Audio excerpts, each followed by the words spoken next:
How to turn on calls on a Snapchat app.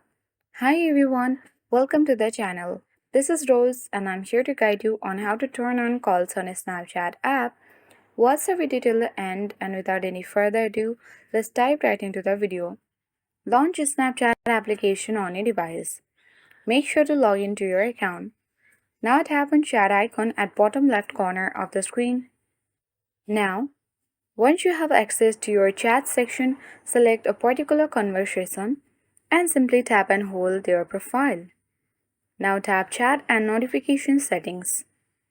Tap Notification Settings option and you will get the option of mute chats, mute calls, notification sounds and ringtone.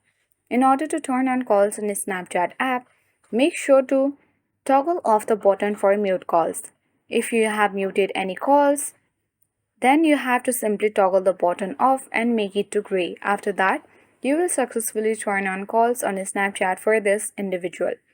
So in this way, you can turn on calls on a Snapchat app. Hope this video helped you.